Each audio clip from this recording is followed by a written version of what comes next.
Remember the task that the pilots had 32 seconds, making all that they could to save the lives of the passengers. That's all that we know right now. In fact, the attempt that is being made by a section with regards to the role of the pilot, and it is unfortunate that even before the full report is out, there is a section which is making an attempt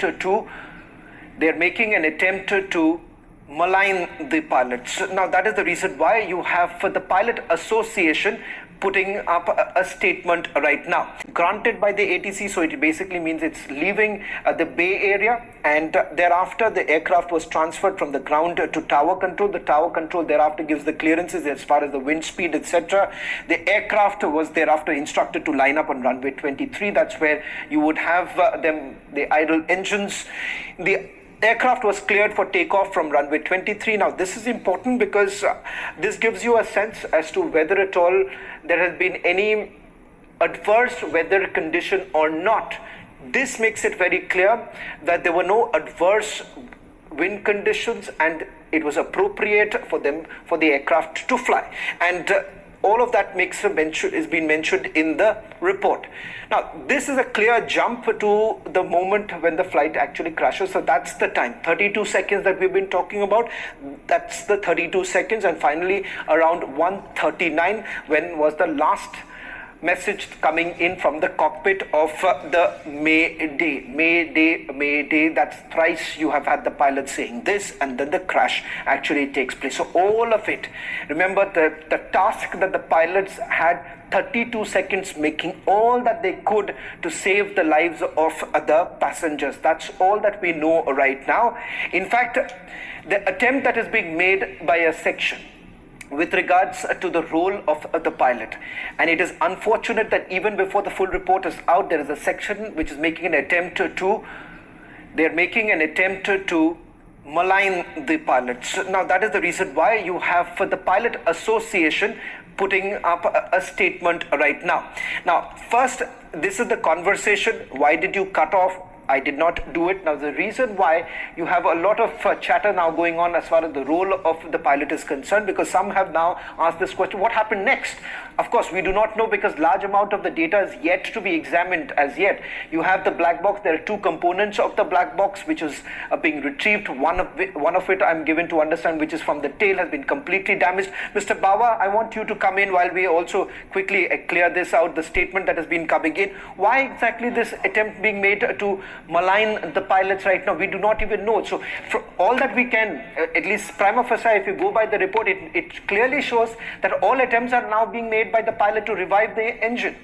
I tell you one thing very clearly. First of all, this who asked and who replied, it is not clear in the report, and it is a very valuable information that who was flying at that point of time, number one.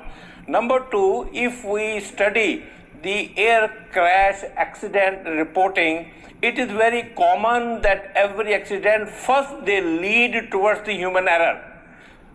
I must say, having gone through the interviews of prominent flyers as well as the preliminary report, it is now going very clear towards the direction towards software failure or aircraft failure. It is not heading towards the human error.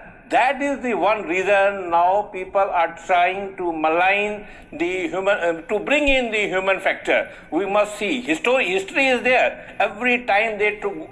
That's the reason why there is a statement. Let's now take you to the breaking news coming in. The Airlines Pilot Association has put out a statement as details emerge from a preliminary inquiry report on the 12th of June Air India plane crash in Ahmedabad. The Airline Pilots Association of India has said that the probe was being driven in a direction presuming the guilt of pilots, and we strongly object to the line of thought. The association again requested to be given a role in the probe, even in the capacity of observers, so as to provide the requisite transparency. So it appears that since the Pilot Association had been left off, they are not part of this entire investigation, and hence you have this response really coming in saying that there is a thought process presuming that the pilots were at fault. Parvez Damania is also joining me on this broadcast. Mr.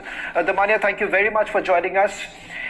It is unfortunate that even before a full-fledged report is out, there is a section, even some veteran pilots now making a statement that perhaps the pilots were at fault, but nothing from this basically indicates. Only it raises more questions about the role of the manufacturer, the role of the engine manufacturer, the role of the airline, rather than questioning the airline, rather than questioning the manufacturer, rather than questioning the engine manufacturer. We are now busy looking at what role did the pilots play. But as I understand from this report, all that the pilots could have done in 32 seconds, they have done so.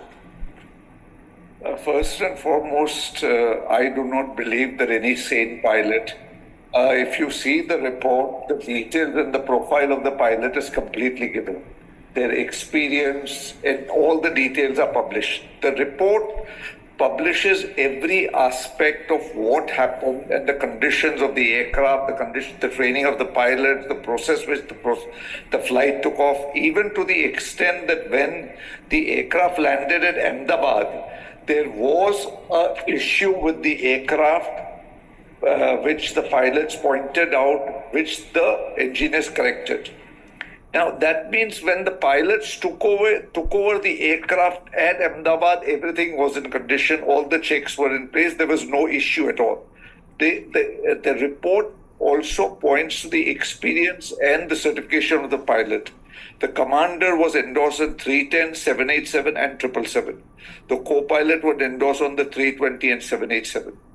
Now, I do not understand why a pilot, now we do not know which pilot asked and which pilot answered, but the pilot asked the co-pilot, why did you shut off the fuel control switch? No sane pilot, trained pilot would touch that switch. The switch is used only in two conditions. Once when the plane lands and stops, you cut off the fuel so the engine stops.